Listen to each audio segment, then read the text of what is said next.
warning box pop up and tell you it's being recorded. Okay, and then I'm gonna share my screen and we will officially get started. All right. Okay, so can y'all see that okay? Yep. Great.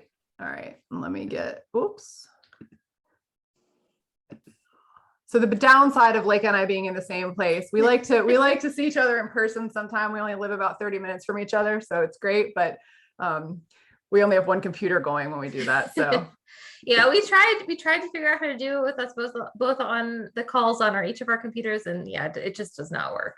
Yeah, and I'm not the greatest at multitasking. Okay, so we're going to get started here. Thank you all for being here. And if you're watching this later, appreciate you as well. My name is Bree Bro. I'm the North Carolina Digital Organizer with All on the Line. And my name is Lake Shupek. I'm the North Carolina State Director for All on the Line.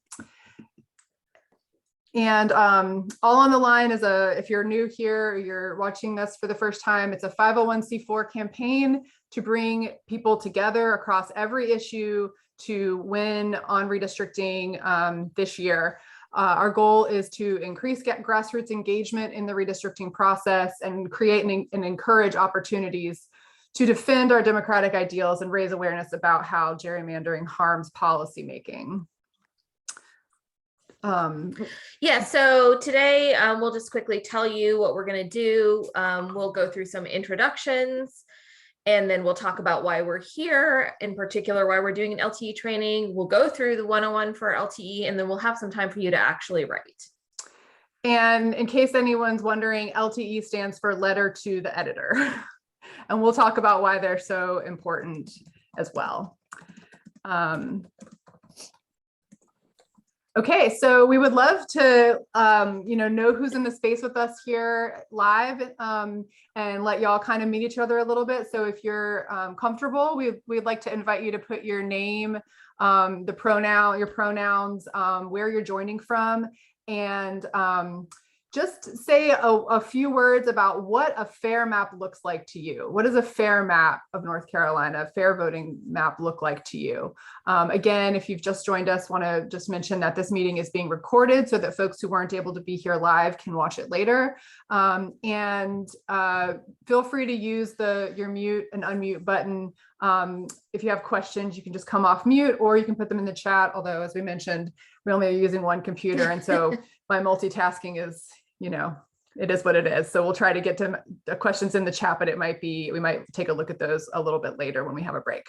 Yeah, so the reason that we're here today is that we really want to shape the public narrative around this redraw that's happening right now. So just to give you a quick refresher, the maps that were enacted by the legislature this past fall, plaintiffs sued over them. They have actually been successful at the Supreme Court level. The Supreme Court has declared the enacted maps to be unconstitutional and has ordered the legislature to redraw them. We think it's really important to kind of shape the narrative around that redraw and what fair maps should actually look like for North Carolina. Make sure that we're demanding a transparent process and holding the redistricting committee accountable for complying with what's actually in the court order. I know that, if you all are following this, you may have heard a lot of legislators, saying like, oh, this is too confusing. How could we possibly do this? It's not actually that confusing. They were all defendants in this case, and so therefore they should have been watching everything that was going on. There's plenty of information in both the court order and the rest of the trial about what they should be doing. And so we really need to push back on that and make sure that they're doing their jobs. And also, so we're going to talk a little bit now about, what is an LTE and why is it important? So a letter to the editor is a very short, it's usually 200 to 250 words. Different newspapers, different news outlets will have different limits on how long it can be. But it's a message to a local news publication that states your opinion on an issue. It often includes a call to action for your elected officials or for community members to act on that issue that you're talking about. Thinking about who reads LTEs, So I know, sometimes we think a lot of folks spend so much time on social media now that people don't read newspapers, but letters to the editor are a really powerful tactic to advance an issue that you care about, because they are where members of the community and elected leaders find out about information, which is a local newspaper. It's where, in particular, I guarantee you, your elected officials are reading the newspapers. They're reading letters to the editor to get a sense of what their constituents are saying. So it's how they find out what local people think on an issue, how an issue is affecting the local community, what the major impacts of an action would be from a variety of local perspectives. And we know that letters to the editor are a really important tactic in issue advocacy. So we'll talk a little bit about how to get an LTE published, what to do after it's published, and that kind of thing too. So how do LTEs help us win fair maps? We can respond in real time with letters to the editor to, like I said, shape the public narrative. We got this ruling on Friday, and we are doing this training today and asking y'all to submit LTEs now, because they're going to be drawing maps over the next week, and we want them to have, our opinions, our ideas in their mind when they draw them.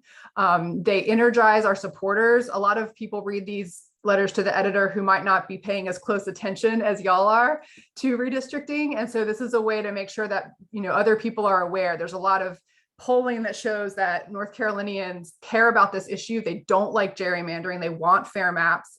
And so this is a way to let people know what's going on and let them know that other people, also want fair maps and are fighting for them.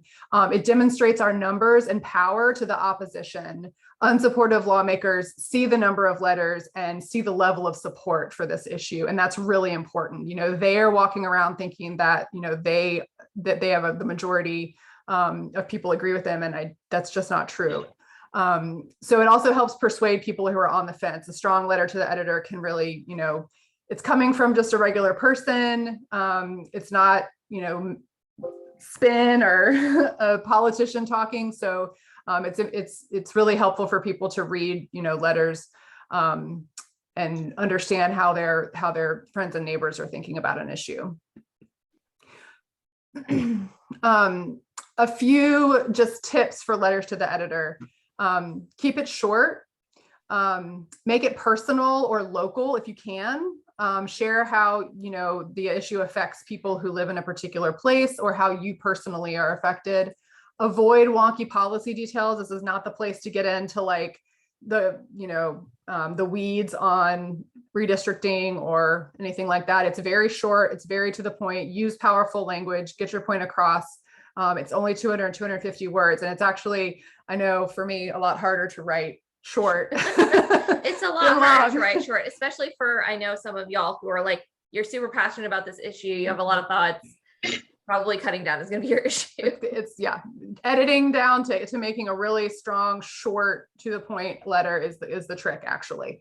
And make sure you check for proper grammar and spelling. Your letter is more likely to get published if it is unique. It's not if they get a bunch of letters that look all the same, they're less likely to publish them, especially the bigger papers, I think, that are going to get a lot of them.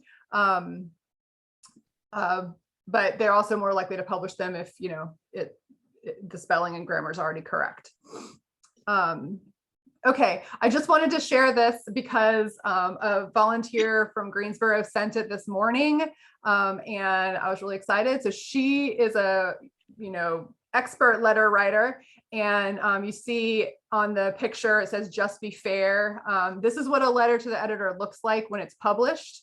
Pat Leviton wrote a letter to the editor to the Greensboro News and Record, I believe, earlier this week, and it's published, and it's a great letter. It's short, it's to the point. It talks about why it matters to her and why it should matter to other people, and asks people to advocate to their legislators to draw fair maps. Okay, I'm actually gonna so we have a tool that I think is really helpful. You don't have to use this tool, but it's a great way to submit multiple letters at the same time. You can also, if you write a letter, if you use this tool, and there are additional publications that you want to submit to, this might not cover all of them, but it's a good way to get, a bunch of letters submitted quickly. And it's also a great way to get a second set of eyes on your letter. If you want someone to just like check it for you. If you submit, I'm going to show you the tool itself. Actually, before I do that, well, yeah, let me see if I can find the link. So I'll drop the link in the chat. And maybe, actually, yeah. Give me a second. I'll drop the link in the chat, and then y'all can actually go to this site yourself if you want to. And yeah, Kathy, yay for Pat. Okay. So I dropped the link in the chat. We'll also share it in a follow-up email. But this is a tool that we use with All on the Line. And like I said, what you'll do is you'll put in your name and your email and your zip code, and it's going to find, once you do that and you click on next page, maybe, there we go. So what it's going to do is find the newspapers closest to you.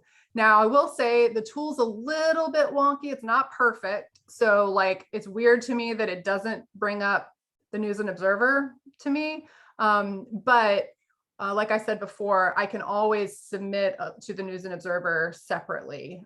If you just go to the website and look for, the opinion section usually, and how to submit a letter to the editor, you can do it that way as well. But this will send my letter to all 5 of these newspapers with one click. So it's super easy. The fields here are this first field is going to be the title of the email that's going to send to the editor of the paper. You can change that, or you can leave it as is. Oh. Also, here we have, in this white box here, we have a template letter. So we have pre-written an example letter to the editor. You can completely rewrite it, or you can just add a couple of sentences of your own voice of how this affects you personally, why you care about this, how your personal, like where you live, is impacted, or anything else you want to add to it. Just remember that it's going to cap you at about 250 words, I think. So you may want to take something out or rewrite it all together. A little tip is, if you click in this box and you go to select all, I know on a Mac it's Command A, you can select that, and then Command C is copy.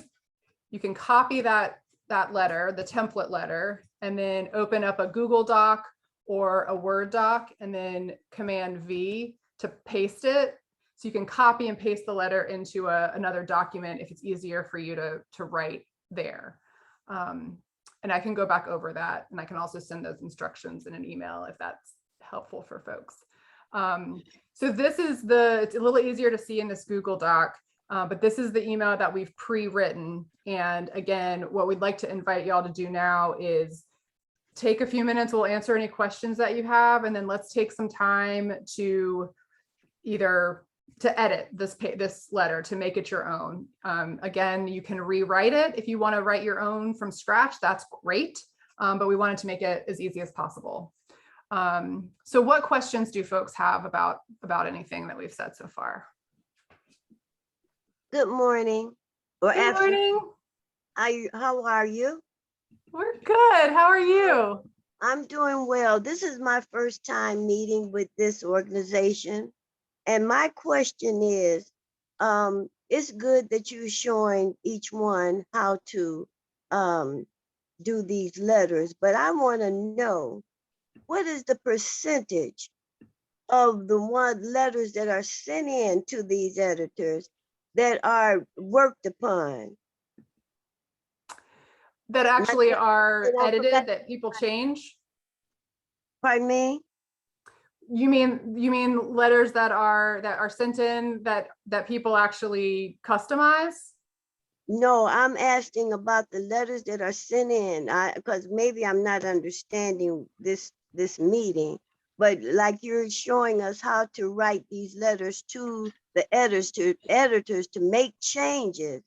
What is the percentage of the letters that have been sent in that changes have been made? Oh, I don't know the answer to that. I don't know. You mean that they result in a change in like policy? Yes, is that what this meeting is about? About when we write the letters to the editors for things that we have that we, like you said, this letter that you showed that was in the newspaper, Yep. that and you were showing us how the wording has to be. All right, that one individual wrote that letter.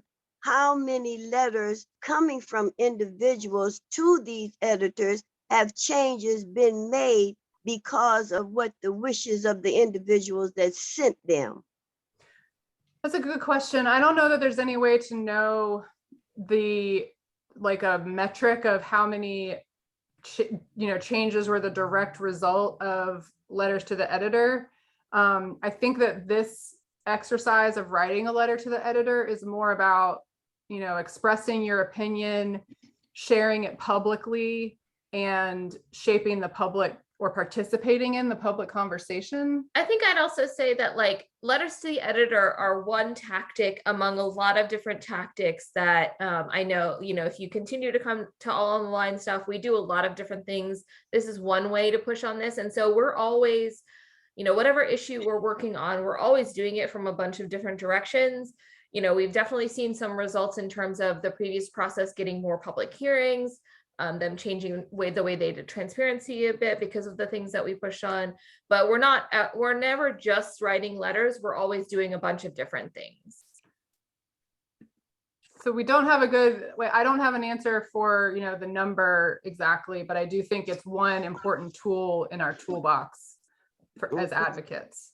All right, thank you. Sure. Hey, Bree. Hey, Bree. Yeah.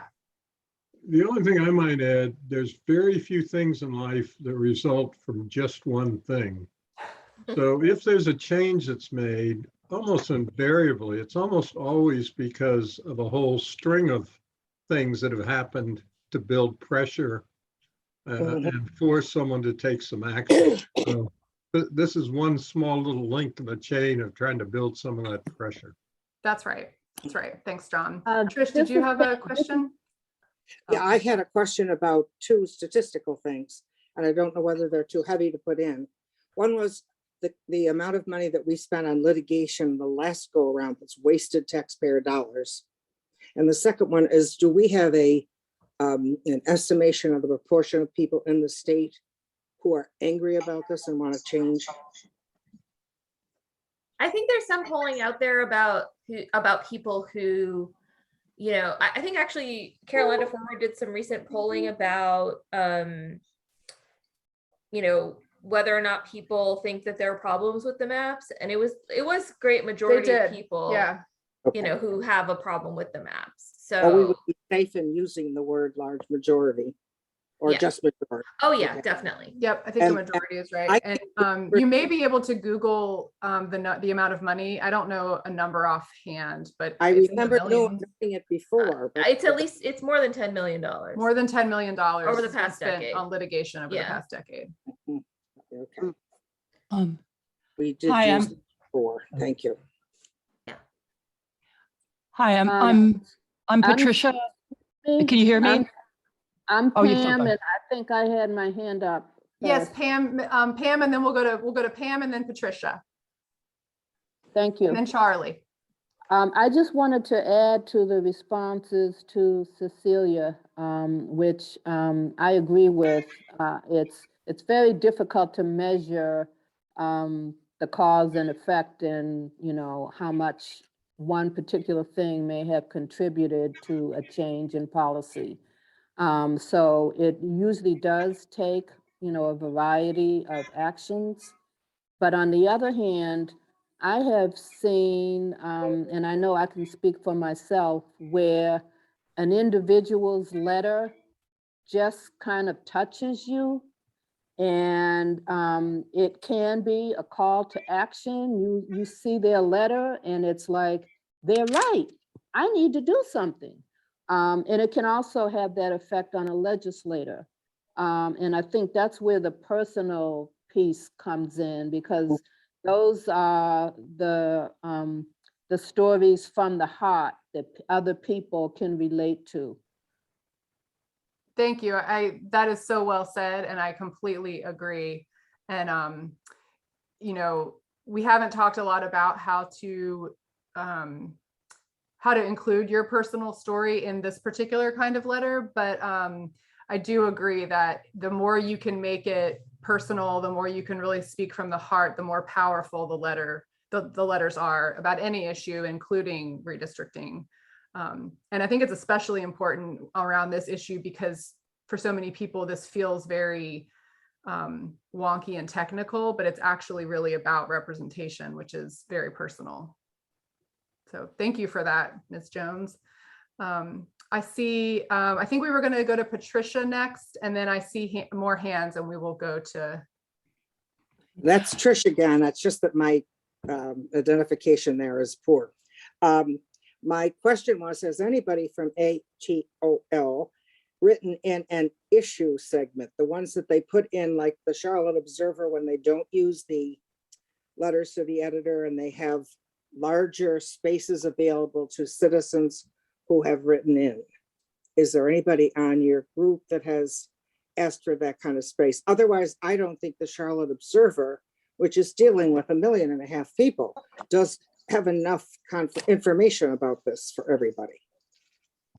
So we have had volunteers who have written op-eds, which are more in depth. I'm not sure if that's exactly what you're talking about. Well, they are sort of op-eds, but they're not usually op-ed of the current ed. They're usually a commentary kind of thing. Yeah, so we have had volunteers do that. And if you are somewhere, if you read a paper that has that and you're interested in doing that and you would like some help or just, to workshop it with one of us, we'd be happy to meet with folks one-on-one.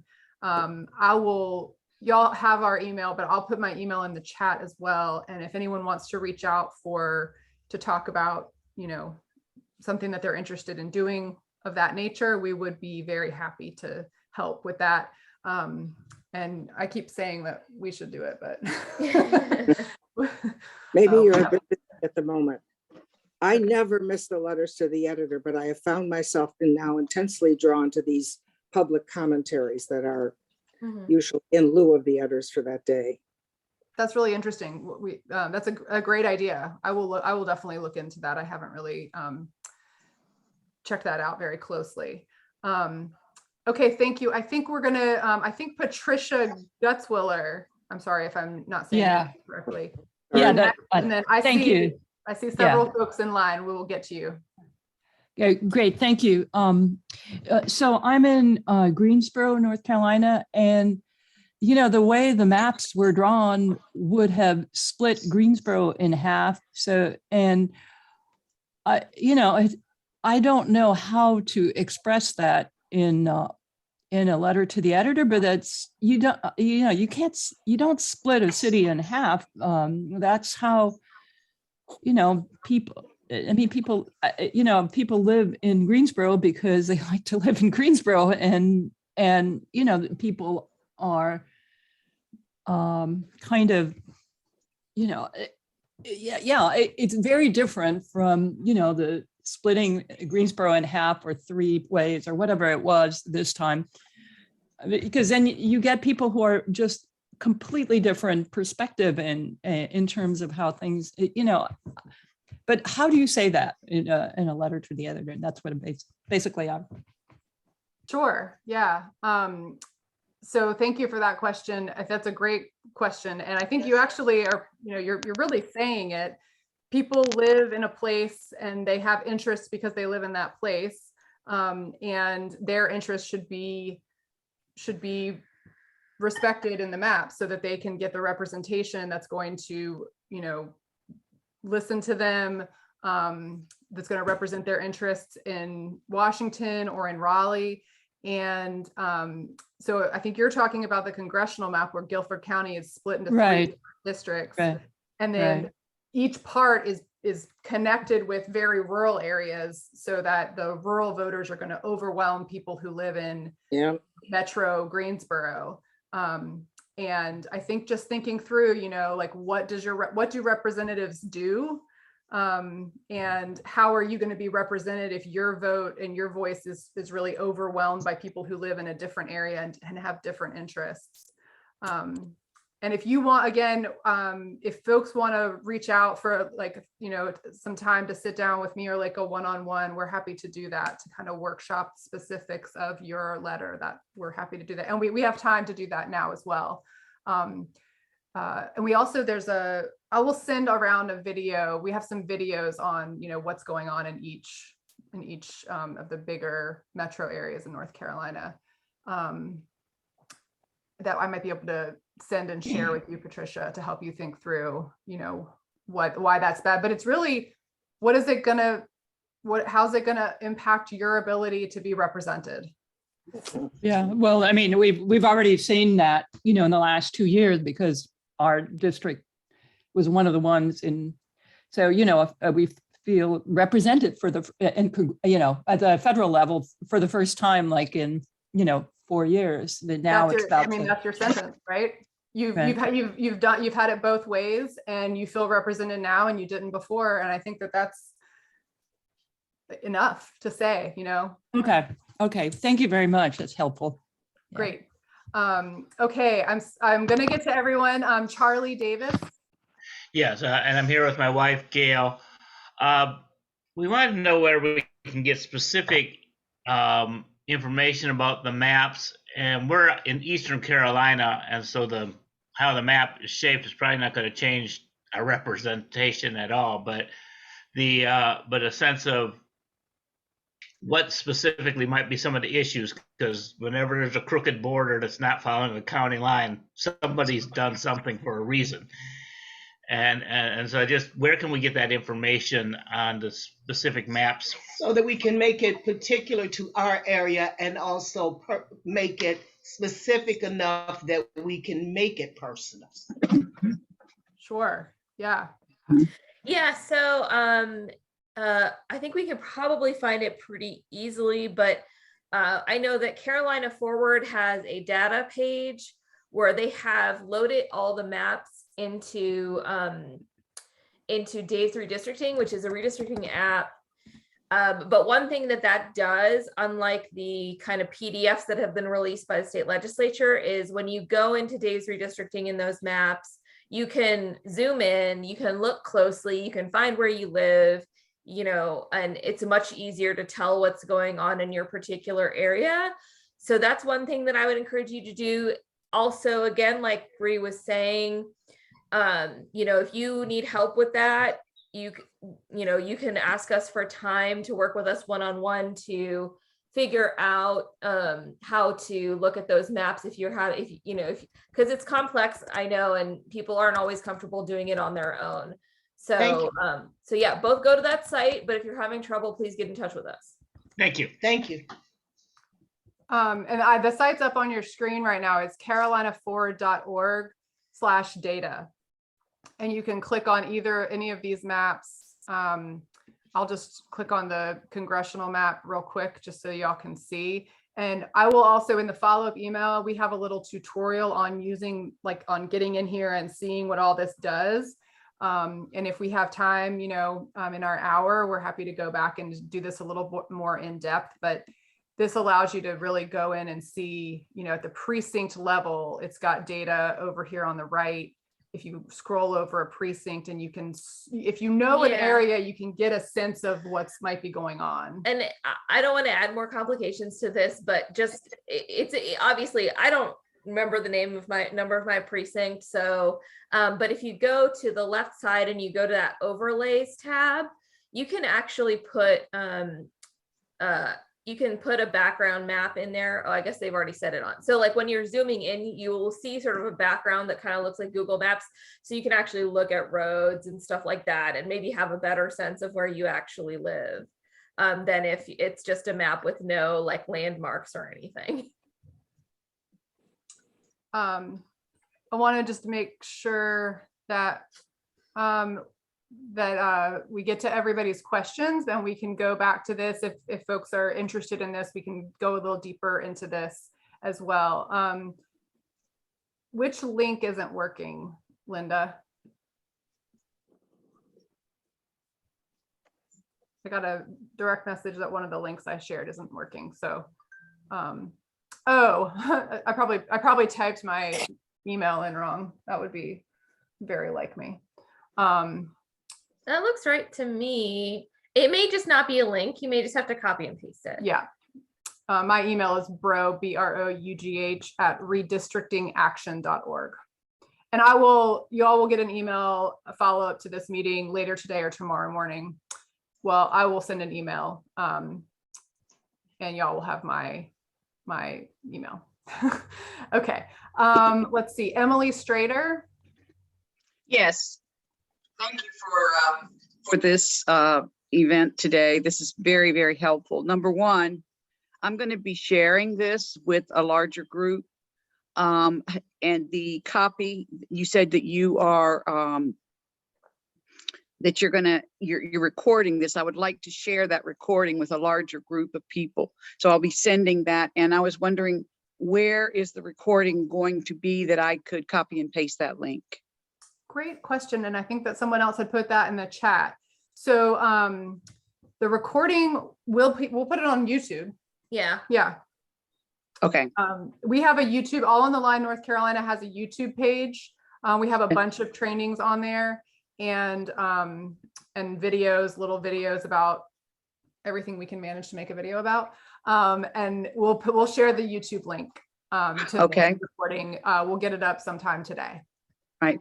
The second thing I wanted to add or say is that I think from about 2 phone calls ago, someone was talking about how do I word that, and I think words like equitable and community interest. I mean, you said we choose to be in this where we live. We choose to be there because we feel that it is more homogeneous to our perspectives. And I think that that's, a word like community. And so I just wanted to mention that equitable and community would be 2 good ways or 2 good words or verbs to use that would be helpful. The third thing I wanted to ask is and I think Kevin Woodson asked this in the chat, where are those videos stored, that the videos that you mentioned a couple of paragraphs ago in your dialogue about videos about the specific district and what's going on in those specific districts? And you said you had some videos. Are they going to be in the in that your website as well? Yeah, they're also on our YouTube channel. And we have 5-minute videos specifically on Guilford County, Mecklenburg County, and Wake County. Okay. So we did those for those big metro areas. We did them in 5 minutes. If you live somewhere other than that, again, hopefully you can use this Carolina Forward, these maps that they've put in. If you want to talk to one of us about that and like get some more help with that, let us know. But we do have those videos for those 3 specific areas. And we also have a video about the whole state. We have a video about the whole state, although it doesn't go into that much depth on the maps. So Wake County doesn't include the triangle. In other words, you haven't done it on the triangle, Wake, Durham, Chapel Hill. If you live in one of those triangle areas, I would still watch the Wake County video because of the way the districts are drawn. It goes into a lot of those other counties. So you can see the district that Durham and Orange County are in. You can see the district that like Chatham County is in, etc. Okay. And your website is not redistrictingaction.org. No, that's just our email. Our website is allontheline.org. And then there's a North Carolina page. Mm-hmm. Okay. Thank you.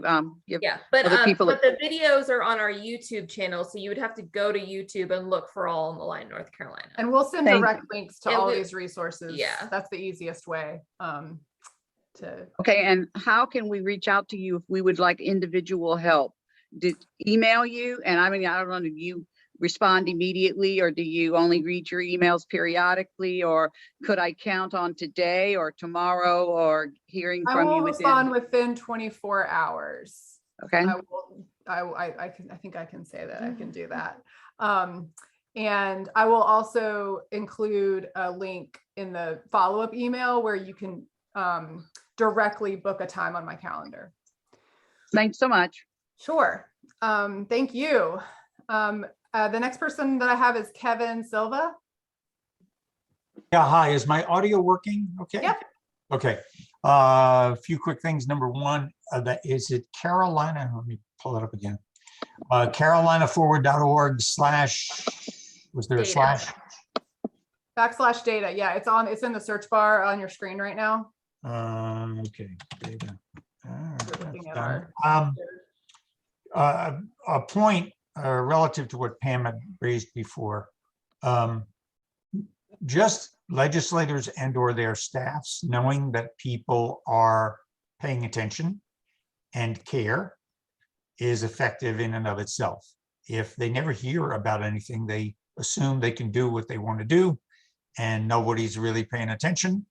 And, so it's helpful just to see that, oh, there are some people paying attention. And the last thing I want to say is, it's a question actually from Mr. Brubaker. It's in the chat. What about targeting the home? I live in a very red area. I mean, I have crazy people like Madison Cawthorn and, those guys are crazy people. So it's leans very red and very Trump. So how much of impact it's going to have, I don't know, but it's worth putting in there in the local papers. But what about targeting the hometown newspapers for Republican legislators that are really going to be very instrumental or really active in redrawing maps, or it's one of their issues? Mm-hmm. Yeah, I mean, I think that that's possible. Although I think that just generally speaking, local newspapers don't usually publish stuff from people who don't live in the area. They just usually will not run it. But one thing that we have been doing with some of our other volunteers is calling some of those leadership people who are in leadership positions. And that's been really interesting, and I think has been effective in pushing them. So if that's something that you're interested in doing, we could probably give you more resources about that, because we do think that those people deserve to be pushed. I think that maybe LTEs is not the right tactic for them, though. Gotcha. All right. Well, I will reach out to get a list of, maybe half a dozen of those that are, they're working on it. They're trying to push one way or the other. Okay, thanks. Yeah. Thank you. Okay, Nancy Maddox. I think you're still muted. Gotta unmute.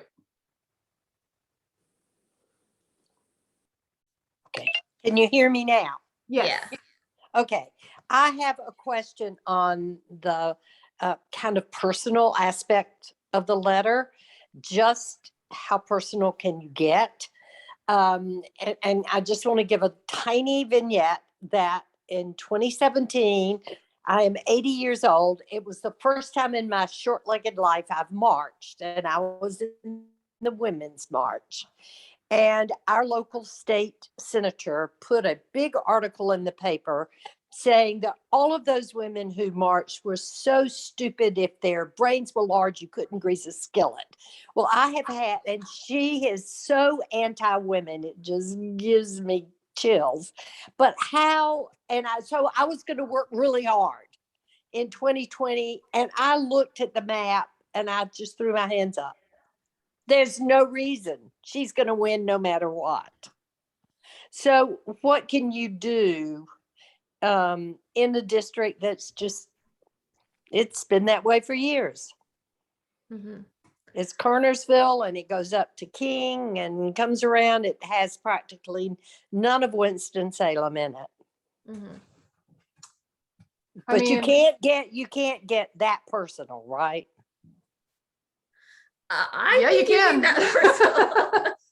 I would say that is exactly the kind of you know, that's your story, and your Yeah. story is valid, and your thoughts are valid. And having a representative who specifically denigrates you and what you care about, I mean, that is sort of what gerrymandering is, right? Yeah.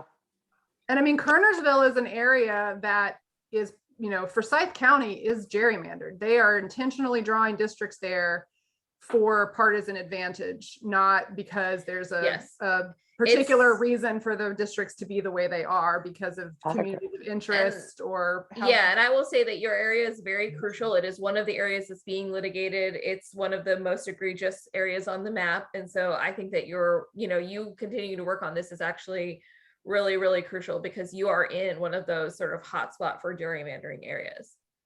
Yeah, well, I was out Saturday knocking on doors for a local person, and that's hard because nobody's home or comes to the door. But I mean, I did want to say that this person does not represent women's issues, and she insults women, and I have no choice. She's hardly anybody runs against her. Well, and you know, Nancy, I would love to talk with you more offline. And again, anybody who's interested in working through, you know, what you might say in a letter. And also, we're going to have another training on Thursday night about storytelling on social media, because I think a lot of people just don't, you know even. So anything that you can do to kind of get your story out there, it contributes to the narrative, and it also helps more people to understand what's at stake and what's going on and why it matters that there's districts where they're not competitive. You know, you can't hold someone accountable if they're in a district that's been drawn to be really safe. And that's, you know, might be part of what's happening there.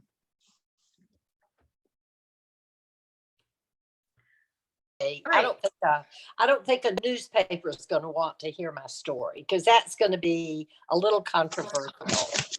Well, I think a letter to the editor is actually usually the right place for that. I mean, if you ever read letters to the editor, there are definitely some spicy ones in there. And I think that is maybe one place that newspapers actually do kind of publish controversial stuff because, first of all, it's not them writing it.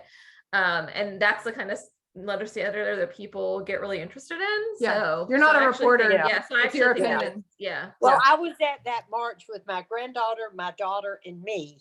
And we were all such excited women in that thing, and to have that insult, and it was a headline in the journal of what she said. So we all called her Lord Brain, but you know, that's that. Well, I'll talk to you later. How about that sounds great. Thank you. I got two more people on my here to ask questions, Kimberly Scholl and then Jean Busby. And then I think we had some questions in the chat that we'll get to as well. So Kimberly. Hi, mine is pretty straightforward. Patricia was thinking through language in the Greensboro area. And of course, Greensboro has such a history of civil rights actions. It just, you know, basically these maps seek to keep Guilford County at the lunch counter waiting to be included. So just thought I'd throw that out there. Yeah, I think that's pretty powerful. Thank you. And that's absolutely right. I mean, the fact that they've split Guilford County into three after what they did, you know, with NCA&T, splitting the historically Black college down the middle. It's not an accident that they're trying to silence the voices of people who live there. Jean Busby. Hello, everyone. I am very emotional about this issue. I've actually went to my name is Jean Busby and I work with Action NC, and I'm over a large group of seniors, getting them to rally and go to press conferences and everything. And we was in Raleigh at the meeting on the drawing of the redistricting drawing of the lines. Mm-hmm. And I had to actually tell them that the reason why they're drawing these lines the way they are is so they can ensure their reelection.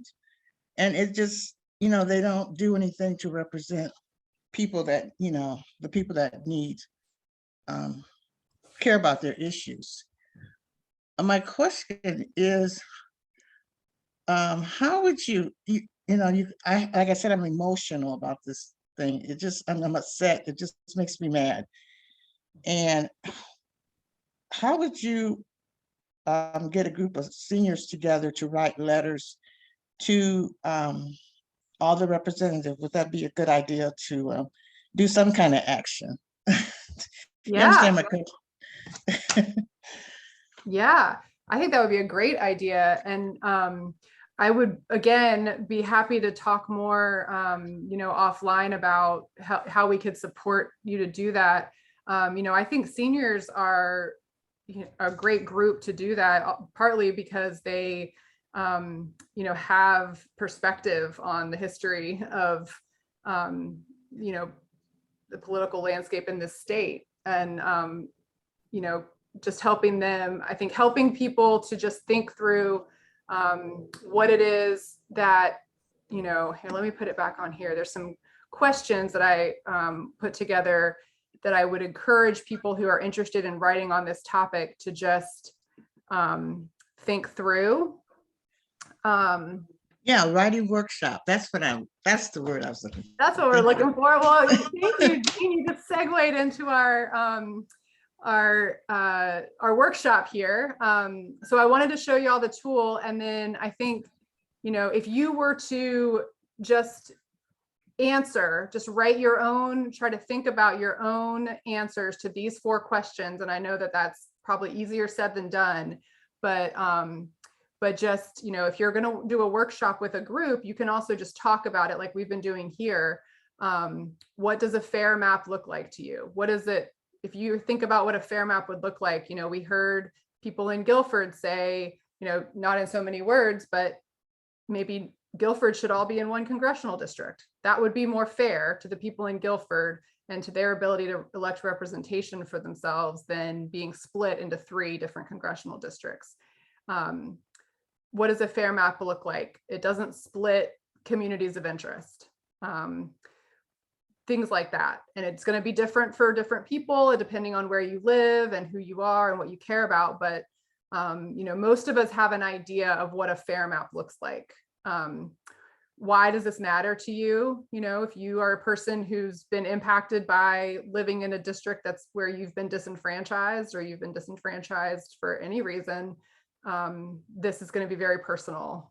And if you can, think about it and write about it, then the first step, I think, is just getting those feelings out on paper. And then you can start crafting a letter that you could send to the newspaper, that you could send to your representatives, that you could send to the redistricting chairs, and that you could share if you're on social media, so that other people have the opportunity to hear your story and your words. And then, what would you like to see changed? One of the great things about where we are now is that we've seen what they did. We have enacted maps. This was a lot harder to do before we had any enacted maps. So you can look at those maps. You can also find maps. We showed you a website that carolinaford.org/data, where you can see really district level maps, but you can also see maps if you want to look at the maps on, if it's easier to see them, ncleg.gov. This is the NCGA website, and you can click on redistricting, and you can look at state house, state senate, or congressional. And if you click on that, there's links to different maps here. And I like the interactive map, but you can also get a 11/17 if you want to print it out. Here's the interactive map here. This doesn't have the precinct level data that you can look at, but it does, show you the lines, and that might be helpful. So those are some of the questions. What would you like to see changed in the enacted maps? Or, if you could talk to the redistricting committee, which you can, maybe not in person, but you can write them an email or a letter, and tell them how your community should be treated. It's really as simple as that, saying this is my community, and we should be together in any district. We should be able to vote together because we have interests in common. Is that helpful, Jean? Yes, thank you very much. And I mean, I will be, would like to, hear more from you. So I really appreciate you sending out, every time you have something like this, you'll send a text or email, right? Yeah. Yeah. And I will email you. I would love to talk with you if you want to help some other folks to do this. We would love to support you. Thank you. Okay. I think that's all the hands. There were, yeah. So I think there was one question I want to answer, and then Kevin, why don't you go ahead and speak to what the senior DIMS is doing in Mecklenburg County? Well, just to respond to the woman that said that, she was a senior and she was looking for something to do. So I don't know what county she's in. We don't have senior DIM chapters in every county, but we do have them in 34. I'm president of the senior DIMs in Mecklenburg County, and I've been working with Bree and Leica for a while. And one of the things that we're trying to do is to create templates for, just as you've seen, for letter writing, because again, as some people have said in the chat, it's only a snowflake, but enough snowflakes builds a pile, and the pile becomes noticeable. So we feel strongly that we do need to write letters, and I'm also a part of the phone calling that we're doing, contacting representatives to let them know that we're watching what they're doing in terms of the rewrite. Just another thing to add, I spoke with Natasha Marcus last night. She's on the redistricting committee, and she said that the Republican head of the rewrite committee has said they're not going to meet this week. So you're supposed to put a map together in 2 weeks, and they're not going to do anything, at least not publicly, or at least not including the Democrats in rewriting the new districts or redrawing the new districts this week. The first time that they'll do anything will be Monday of next week. So that concerns me, because I have a suspicion that there's some things that are going on behind closed doors and not being made available to the public. That would be a point that you may want to raise in a letter to the editor. How come the redistricting committee, who has been given 2 weeks by a judge to come up with a new map, is not meeting this week? That is a great point. I fully agree. Yeah, that's what we want to know too. Yeah. But I'm just saying that came from, from multitudes of people from across the state.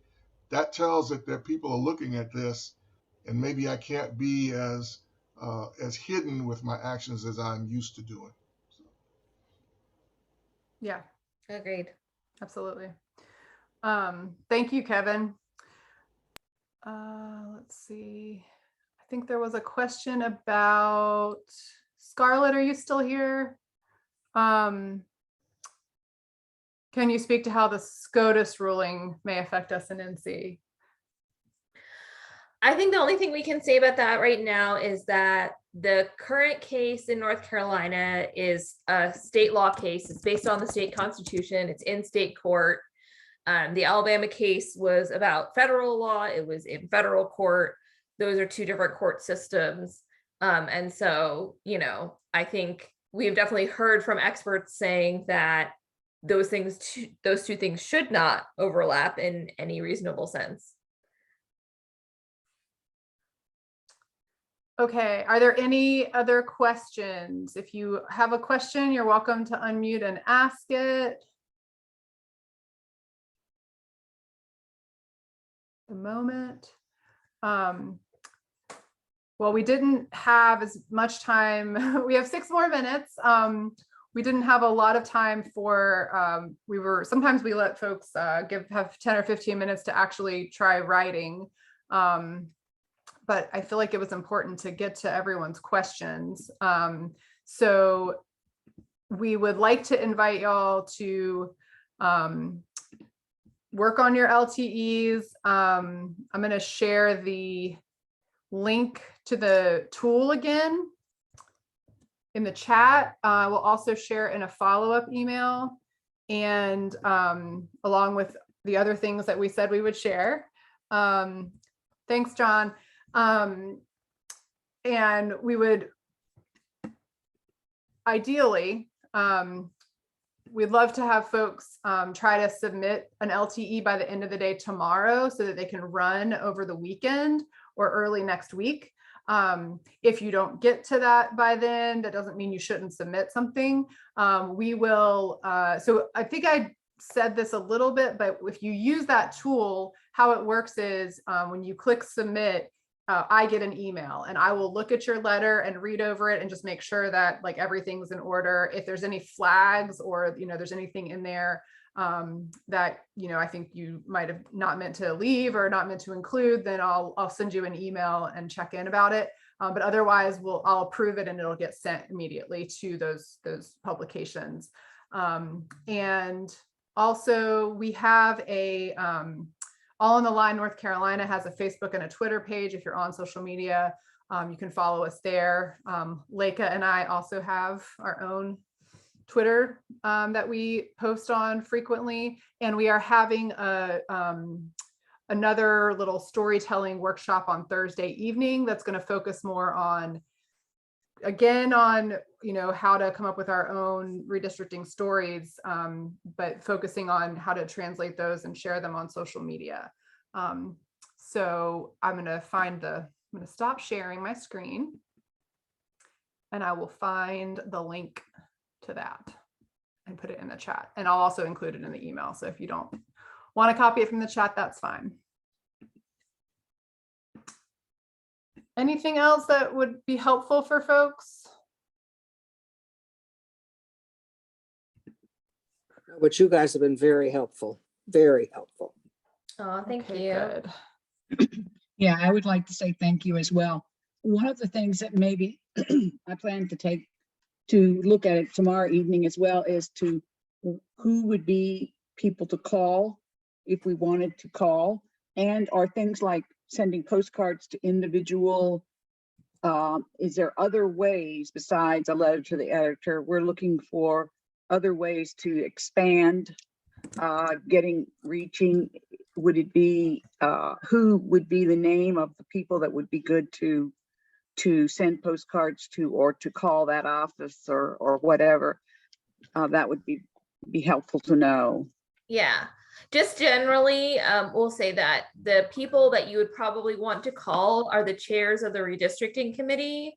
So that is in the House, that would be Representative Justin Hall, and in the Senate, that is Senator Ralph Hayes, Senator Warren Daniel, and Senator Paul Newton. Those are the chairs of the redistricting committee. They're supposed to run those committees. They're the ones who are making the decision that those committees are not meeting right now when they should be. And so that's where I would start. And then also, if you go to the legislative website, you can find out who else is on the committee. The committee obviously has other members, some Republicans, some Democrats. So if you wanted to expand further, then I'd say the other committee members would be good people to contact, but that's where I would start. Okay, so you said Hall, Hyde, Daniel, and Newton. Mm-hmm. And I'll include their names and contact info in the email in case folks Okay. want to reach out to them. Yeah. And I see a question in the chat. How long did it take the committee to draw the maps the first time? About 3 weeks, maybe. Yeah, well, more than that actually, because they drew maps. They started drawing maps at the beginning of October. I think we had aftermap hearings the 25th and the 26th of October, but then they went back and did some more drawing after that. So about a month. Maybe about a month. Yeah. So they better hop to it. Yeah, I mean, I think at this rate, if they're really not planning on meeting until next week, we are looking at a pretty mad scramble that is not going to be good for democracy or anyone. So we'll see what happens with that. But it is really important to keep the pressure on them to do their jobs, and to do it fairly and in accordance with the court order. So we really appreciate all of you being here and your work and your commitment to this issue. It's just really nice to be with you all. And hear from you. And thank you for writing letters. I will send the follow-up email. I'll try to get it out later today. If you have any questions, feel free to, you can reply to the email. If you want to go ahead and reply, I think you can reply to the email from Mobilize and I'll get it that you used to join the meeting. But I'll also send you an email that you can reply to as a follow-up to this. So, okay. Appreciate you all. Have a good day. Submit those Bye. letters. Bye. Thank you so much. Thanks, Go y'all. Blue. Thank you. Bye. Thank you. Bye. Bye-bye.